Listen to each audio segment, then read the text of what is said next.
The article was the inability for people to essentially to not be able to think about something. And the example they gave was, right now, Dave, I want you to not think about a white polar bear. Right? It's like saying that, I still thought about it. Exactly. It's the only thing you do. So it's like and when a skier, like Olympic skiers, are going downhill, the way that they don't hit the trees is they don't tell themselves, don't hit the tree, don't hit the tree, don't hit the tree. Because if they were to do that, they would hit a tree because they're focusing on the trees. Yeah. What they actually say is stay on the path, stay on the path, stay on the path. And by doing that, they stay on the path. I'm going to think about that when it comes to food. I'm not going to tell myself, don't eat the junk food, don't eat the junk food, don't eat the junk food. Instead, I'm going to tell myself, eat the healthy food, eat the healthy food, eat the healthy food.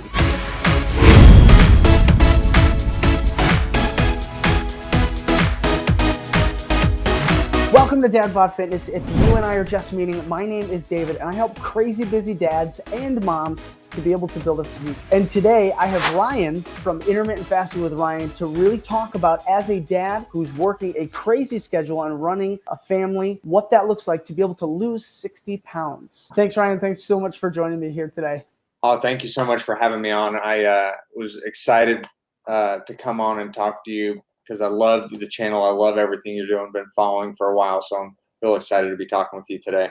Thank you so much. We were just talking beforehand. These things really excite me. So a little bit of fitness and nutrition nerding out here. So what I would really love to do, one of the things that I want to be able to share with my viewers are stories of really average people, and in particular parents who have overcome all of the chaos in the business that just comes because of being a parent and trying to work and run a family, and how you've overcome that and still been able to succeed in reaching a really incredible goal that most people will probably never do in their lifetime, but can. And that's what I really want them to be able to know. Ultimately, my first question for you is just where did this all start? Where did your fitness kind of begin, or did you even ever think about nutrition? What did that look like?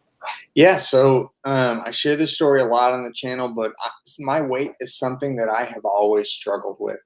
Now, I have been out of the Army for 5 years. I was in the Army for 7 years, but even then I struggled with my weight. There was times where in the Army they have this thing called the tape test. It's when you're overweight.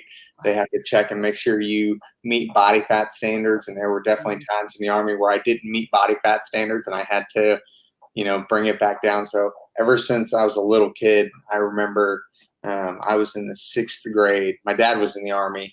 He got out when I was younger, but in the 6th grade, I wore a pair of his Army pants playing outside, and I popped the buttons on them. So I was probably 150 pounds, but in the 6th grade. So my weight's always been something that I have struggled with. And it's been, kind of like everybody, it's been a roller coaster ever since getting out of high school. I got out of the Army and my weight went up, got to probably about 3 or 4 years. I was at about 240 pounds.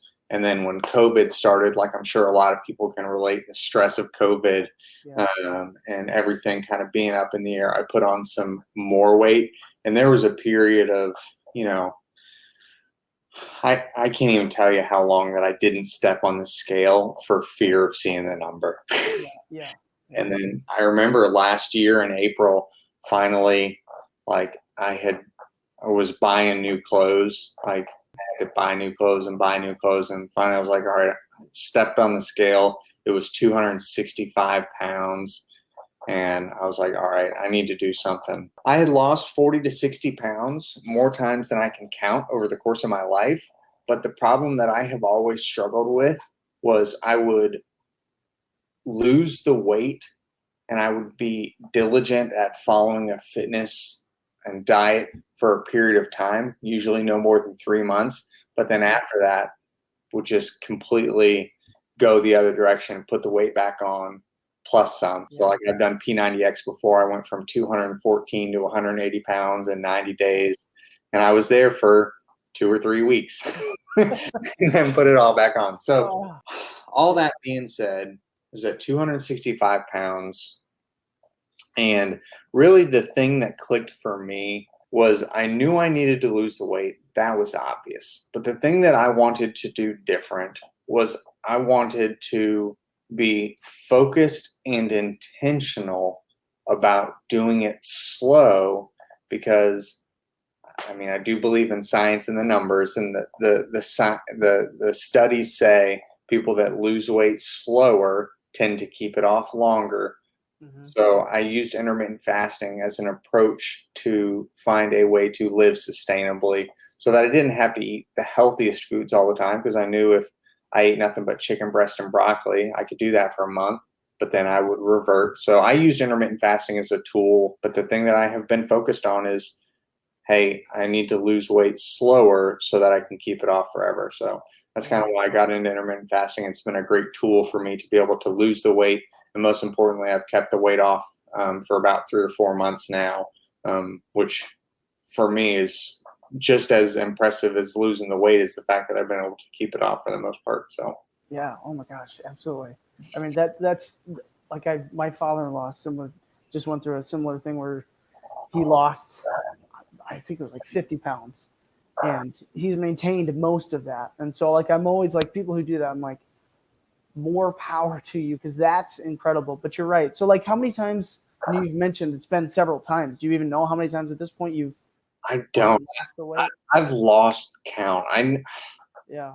I can think of at least like 4 or 5 dedicated where I've lost more than 30 pounds, Man. focused on clean eating. And I've done every kind of diet before. I have done a lot of them. I did in college, I did low carb. When I did P90X, I was doing if it fits your macros, but I was also doing super low calories. I was doing like 1,800 calories. Yeah. I'm 6 feet tall and very active. Right. At the time, you know, eating that few and being that active. So I've done the bodybuilding style, 6 meals a day, eating every 2 hours, Yeah. getting a protein. I've done if it fits your macros. I've done Weight Watchers before. I've done Toscarino's, the Eat Clean diet. I've done all sorts of stuff. And it all works for a time as long as you're doing it. Right. Yeah. So Yeah. that's one of the things I love about intermittent fasting is the diet and fitness plan that is going to work best is going to be the one that you're going to stick with and do it consistently. So I'd almost recommend people try different things, because for some people keto works great. But if you were to poll the people that do keto, there's something about that diet and the kinds of food that just fits with their lifestyle. So it does work great for them. So you just need to find that thing that works great for you. And for me, it's intermittent fasting. Yeah.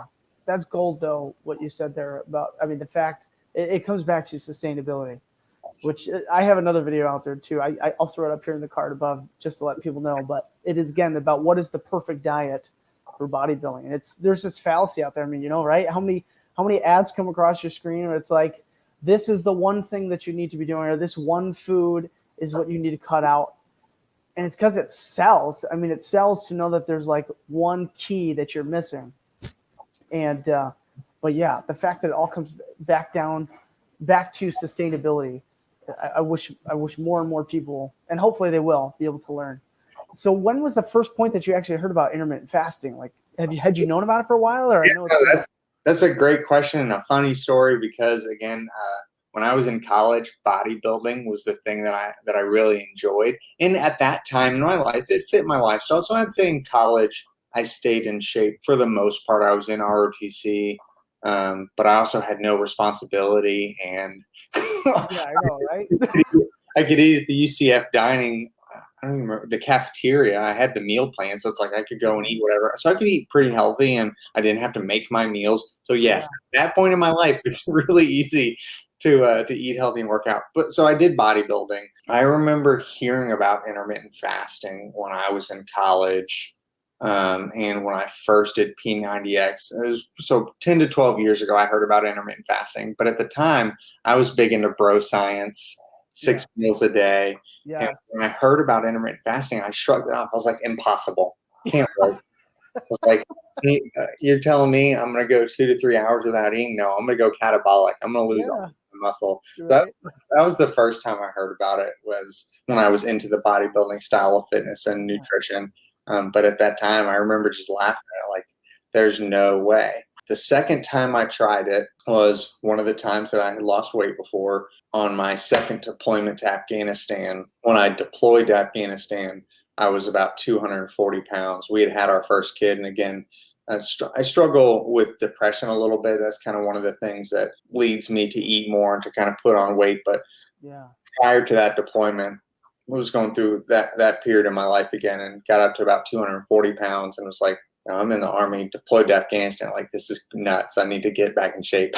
Yeah. Yeah. So I used intermittent fasting then as a way of, I think at the same point, it was just adherence a little bit. Like, it was easier to stick to versus having to eat a lot. I just go to the chow hall twice.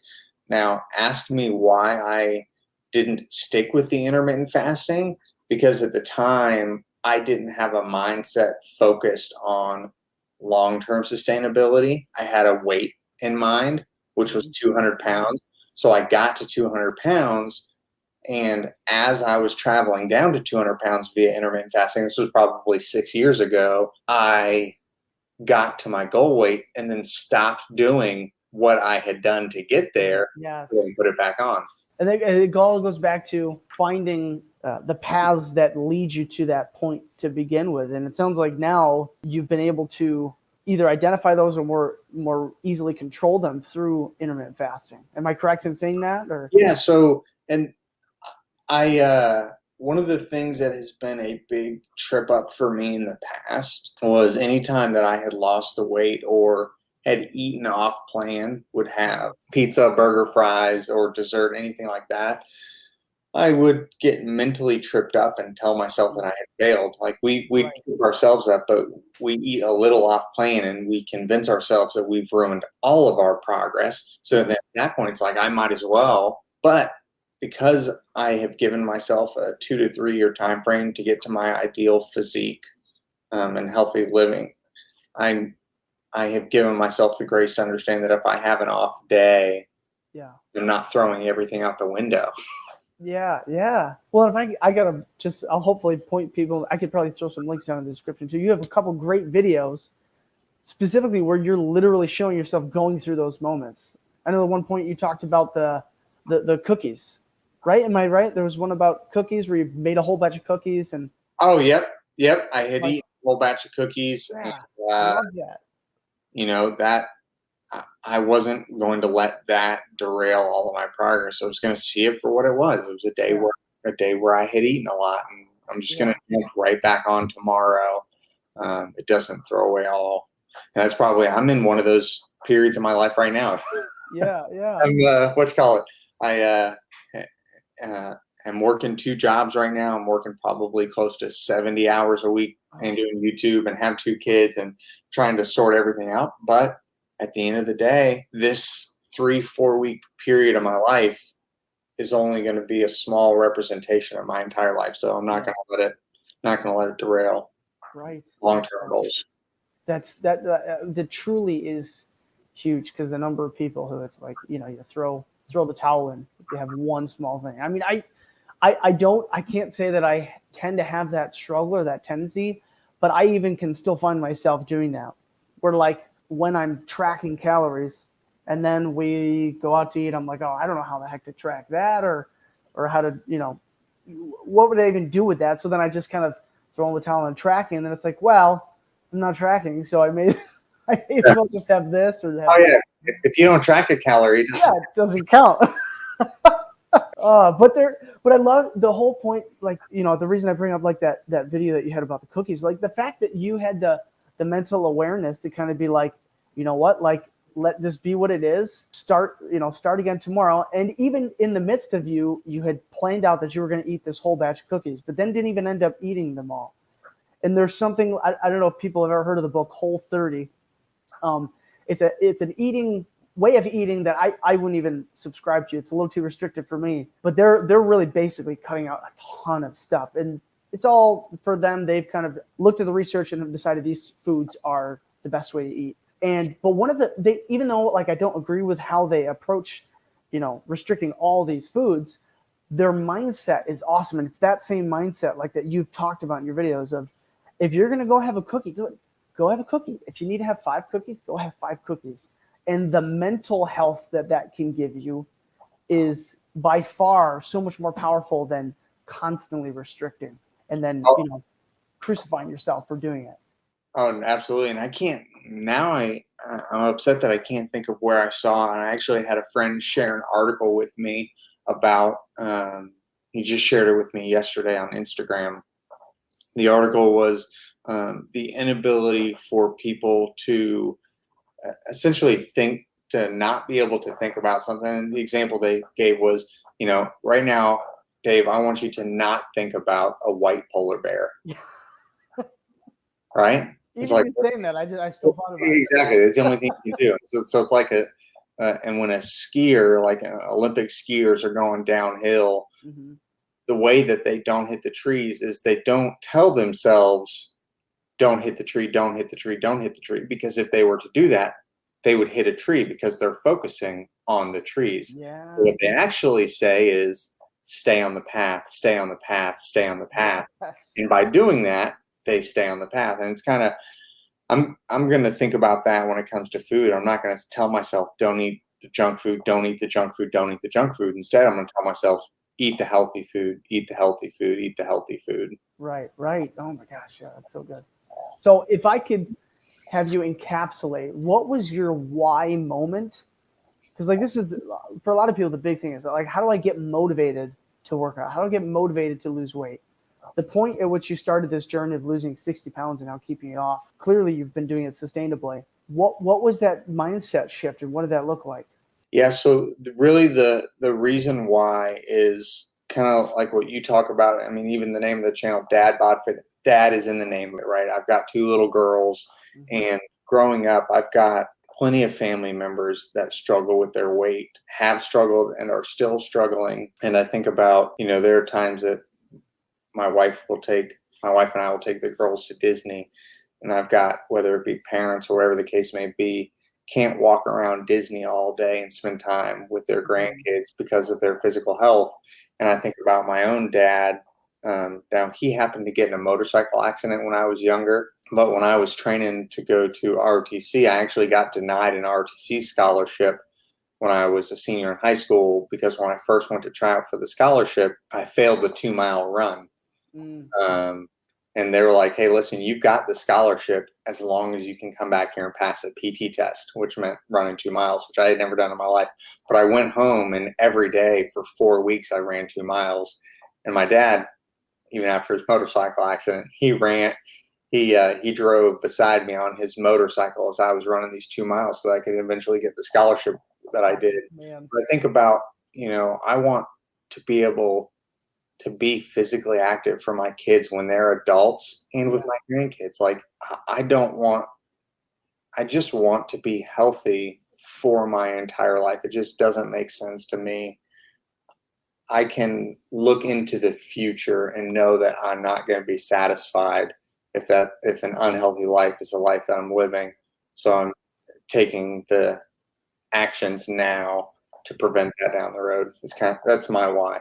Oh yeah, absolutely. That's so good. Basically, why would you encourage someone to choose intermittent fasting for fat loss? And I probably have a good idea of what that is, but I'd love to hear you encapsulate it. The reason that I love intermittent fasting is the flexibility that comes along with it. And there's a few kinds of flexibility. The flexibility in that every day can be a little different, right? Mm-hmm. And when you first start, I recommend you do like a 16-8, call it from noon to 8 p.m. is when you're eating. Don't eat throughout those times. But after about a month, after you've your body has gotten used to going 16 hours without food, there's a lot of flexibility day to day, meaning, hey, if I'm going to have pizza on Friday night, which our family, we have pizza every Friday night, because I know that I can be flexible. Yeah. And Thursday to Friday, I can do a 22-hour fast, eat 2,100 calories of pizza, which is almost an entire pizza, depending on where we get it from, and still be meeting my goals. So there's that flexibility.